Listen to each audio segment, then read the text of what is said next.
Oh, yes, they do. I'm not going to get in an argument on this. I wound up with violence. Excuse me. The person that's responsible for sexual violence is the person that's committing the sexual violence. We don't want to blame and shame survivors. Farah, I'm going to remind you that you're a guest on this program. I'm asking you questions and I'm giving you answers. What you heard me say when I introduced you. This interview is done. I'm going to end this interview now because I don't think you're respecting me. Well, another one bites the dust thanks to that oh-so-despicable virus. No, I speak not of COVID-19, but rather something that is perhaps even far more insidious, cancel culture. Just ask my guest, broadcasting veteran Peter Shurman, who filled in as a talk show host at AM640 Toronto for the past 5 years. But Peter was fired earlier this month due to a baffling incident that occurred during a broadcast on September 24th. Apparently, Peter offended the sensibilities of an uber-woke activist, Farah Khan, who promptly terminated the interview, and subsequently, Mr. Shurman's employment at the station was also terminated.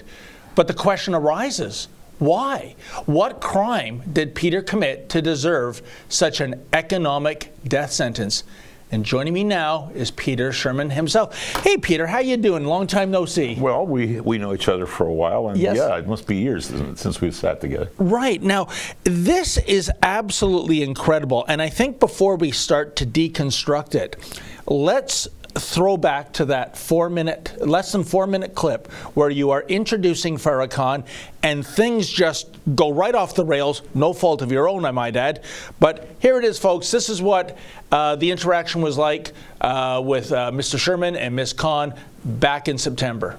You know, not too many years ago, I had a relative, a young lady relative, come to stay with us in Toronto, because she wanted to move to Toronto from where she lived. And she stayed with my wife and myself, and went about her business, tried to find a job, all the rest of it. This is a number of years now, and she's since grown up and doing fine. But when she arrived, she was not a big city girl. And we had to wrestle with how you behave if you're a young lady, a nice-looking young lady going into establishments where, let's just say, you could get into trouble. You go, you're trying to get social, you're trying to make friends, and you go into a bar. It might not be the first choice, but maybe it's the only choice. And I remember finding out that she had been doing things like ordering a drink, leaving it on the bar, going to the washroom, and then coming back. And when you hear that, you go, you can't do that, and here's why. And you have to explain it. Then you look at these signs that are up on bathroom walls in female washrooms in public establishments, particularly where alcohol is served. And you see that there's a drink that doesn't really exist that you can order. And if you order it a certain way, what you're doing is signaling the waitstaff that you're in trouble. And what kind of trouble is what you're telling them through this encoded drink that you're ordering. And maybe they'll call the police, or maybe they'll help shoo away the guy who's bothering you, whatever it happens to be. Anyway, these are various approaches to assisting young women who get themselves, or through no fault of their own, wind up in trouble when it comes to the service of alcohol. Ontario's mandatory training program for those who sell and serve and deliver and handle alcohol is soon going to include training on how to recognize and respond to sexual violence in a bar or a restaurant setting. And this is due in great degree to Smart Serve Ontario. And we're lucky to have with us Farah Khan, who is manager of Consent Comes First at Ryerson University's Office of Sexual Violence Support and Education. And Farah, welcome to the program. You had a lot to do with this. I did, in the way of advocating with violence against women organizations and advocates across this province, as well as with City Councillor Kristen Wong-Tam, as well as Peggy Sattler, who actually did a private member's bill in 2017. Kristen did a city motion that passed in 2016. And so we've done a lot of work to really raise this issue for a very long time with SmartServe. And at first they were reluctant to do it. I'm happy that this has come through, but I'm very disappointed in the breadth and depth that they're covering. I also want to just check you for a second, because I heard you say at one point they get themselves into this trouble, kind of like that kind of naming. And I just want to be really clear here that the survivor, someone who's affected by sexual violence, someone who is sexually assaulted, doesn't get themselves into trouble. Oh, yes, they do. I'm not going to get in an argument on this. I wound up with violence. Excuse me. The person that's responsible for sexual violence is the person that's committing the sexual violence. We don't want to blame and shame Farah, I'm going to remind you that you're a guest on this program. I'm asking you questions and I'm giving you answers. What you heard me say when I introduced you. This interview is done. I'm going to end this interview now because I don't think you're respecting me. So, Peter, I read Sue-Ann Levy's story in True North, our good friend Sue-Ann Levy, about this incident 3 times. I listened to the clip. And Peter, let me give Ms. Khan the benefit of the doubt. Let's say there was something somehow, like I said, I don't get it, offensive in how you characterize that anecdote. In this day and age of cancel culture, it seems, Peter, that, once upon a time in broadcasting, if you said something really egregious, you would do a mea culpa apology on the air, perhaps, maybe a 2-day, a 2-week suspension, what have you. Now it is a death sentence. It is the guillotine coming down on the alleged offender. How did we get to this point where there is, unlike a first-degree murderer on parole, there is no second chance anymore? No, there are no second chances. It's not just broadcasting.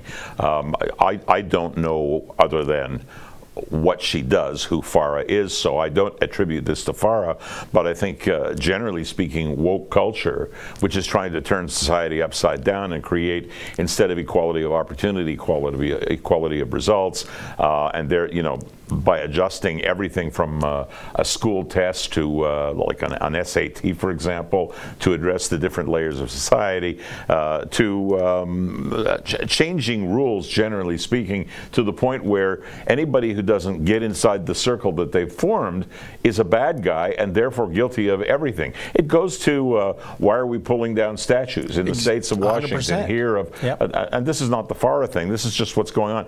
Pull down Sir John A. Macdonald's statue because he was involved in residential schools. Well, Pierre Elliott Trudeau was involved in residential schools. 100%. And so was Jean Chrétien as Minister of Indian Affairs. It doesn't make them bad people.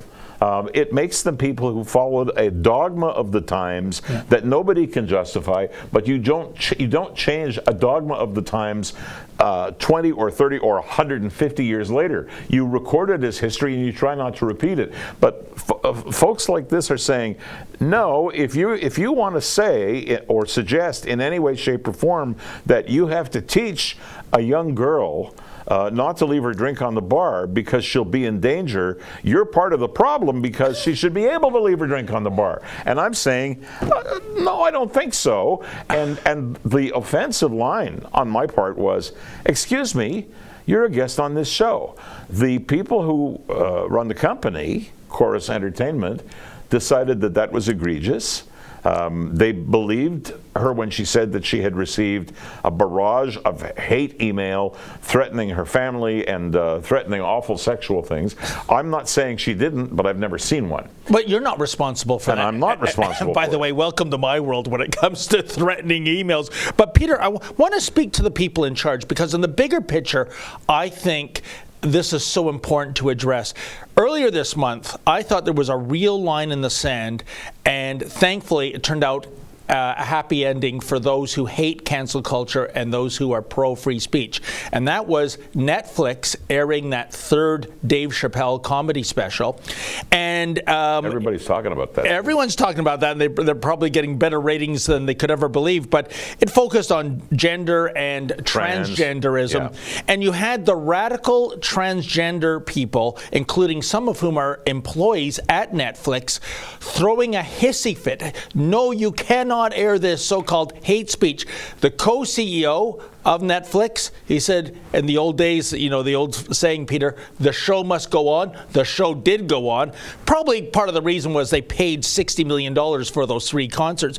But the point is, Peter, I was watching this story very close because if Netflix did not air that Chappelle special, I think, it really is truly over. But They showed spine, and it went on. I think it's fine, and I think you have to be able. I have trans people in my family. Okay. I have lesbian people in my family. I have them amongst my friends, and I don't think in terms of separating people because of what their particular orientation is. That's not my business. My business is, do I like you? And I don't worry about it. So if I watch Dave Chappelle and I recognize that what he's doing is comedy, and I don't take it and adopt it as my personal dogma, there's absolutely nothing wrong with it. I mean, I can cite a problem that arose with our friend Jordan Peterson from right here in Toronto, where the publisher on his most recent book had a rebellion inside because they didn't want to be involved in putting out something that Jordan Peterson stood behind.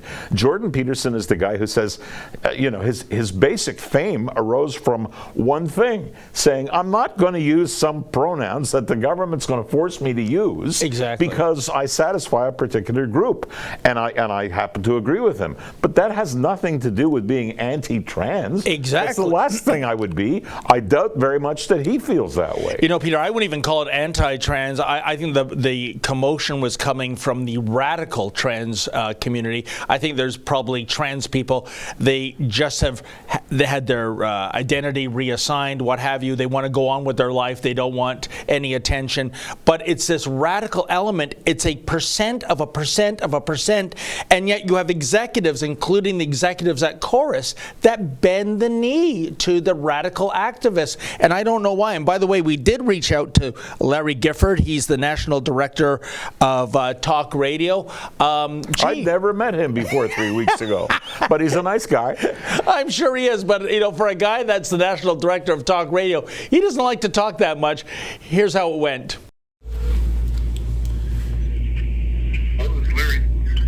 Yes, hi, is this Larry Gifford? Yes. Yes, hi, Mr. Gifford. It's David Menzies calling from Rebel News. And I'm just doing a story right now on the dismissal of Peter Shurman. And what I'm trying to make sense of is what indeed he did wrong in his interview with Ms. Khan. You'll need to contact Rishma. I'll need to contact who? Sorry? Rishma. Oh, who's Rishma? She is our head of communications. Oh, okay. I thought you were the national director of talk radio. Yeah, but she is the national director of communications to the press. Right, but she wouldn't have dismissed Mr. Shurman. That would have been in your department. I'm just trying to understand how... If you could get a hold of Rishma Giovanni, that'd be great. Thanks. Why are you so spot? Yeah, so he wanted me to go to to Miss Giovanni, the corporate communications person, which I did, and virtually every single relevant question was no comment, no comment, no comment. Peter, I have noticed in the last 20 years, back when the AM640 dial was Mojo Radio, talk radio for guys, a long time. But it probably wouldn't last 1 hour on the air in that format, and it has increasingly got woke and woke and woke. And yet I look at the last ratings book, I believe AM640 was second from the bottom in terms of all Toronto AM and FM stations. I'm not here to defend 640's ratings, and I was never involved in ratings because as strictly fill-in, I did every shift, I don't know, countless times over the past 5 years. Nobody ever really mentioned ratings to me very much, but I'm an aficionado because, as some people know, I have spent my life in radio, more than 50 years.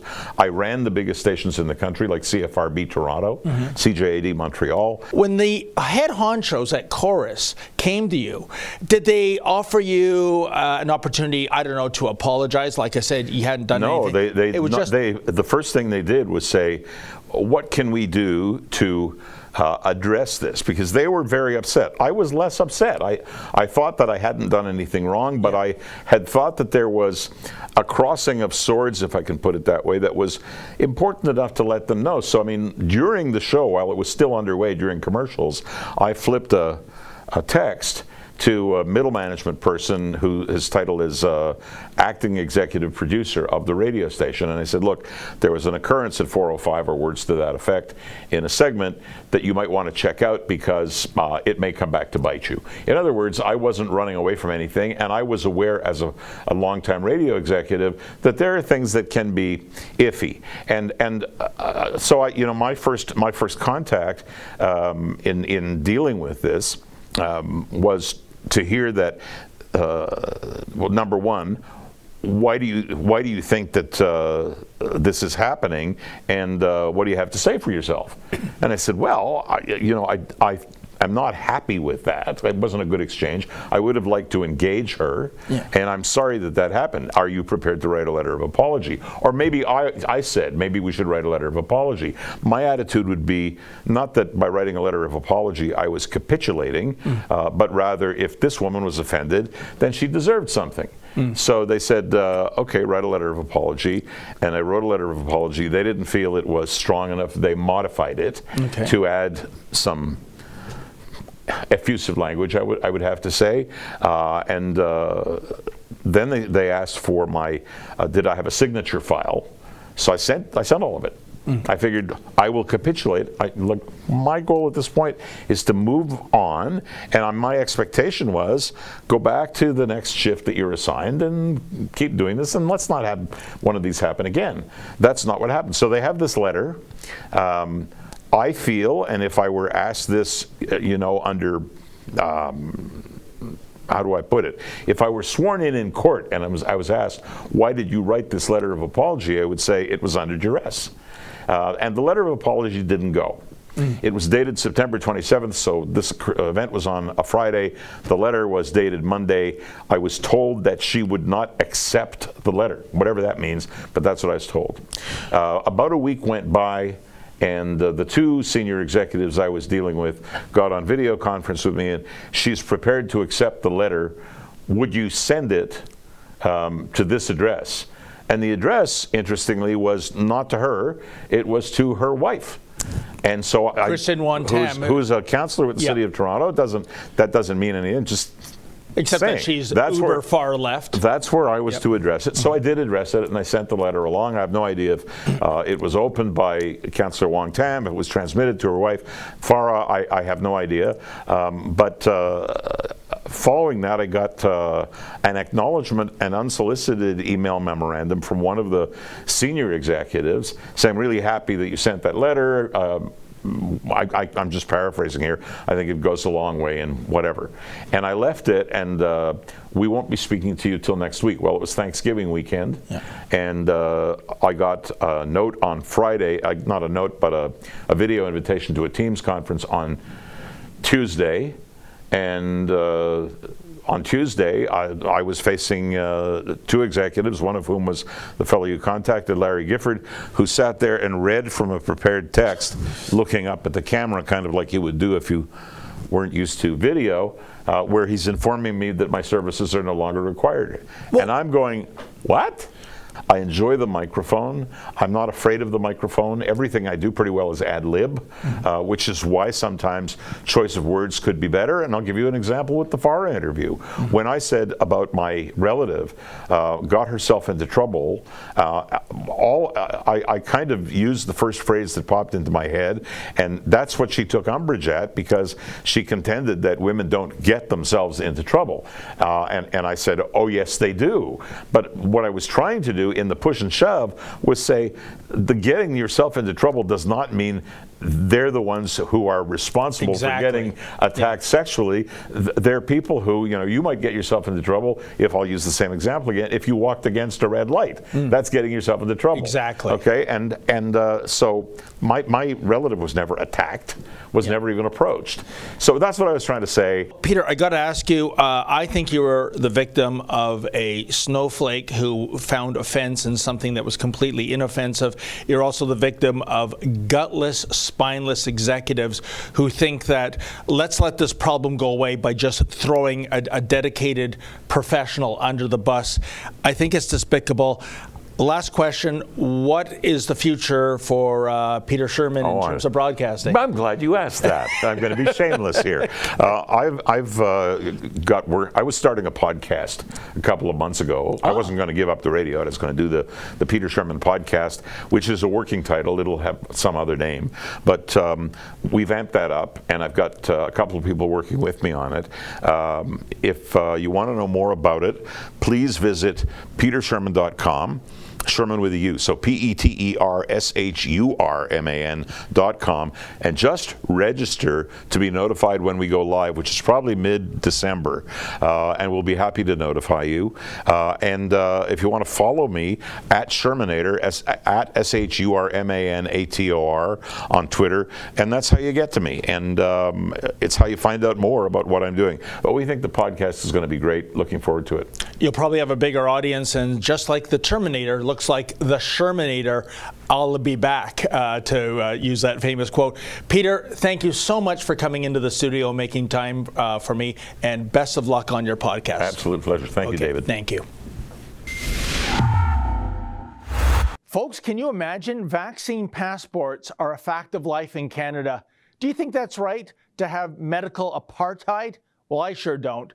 If you can, please go to fightvaccinepassports.com. That's fightvaccinepassports.com. And if you're able to, kindly make a donation.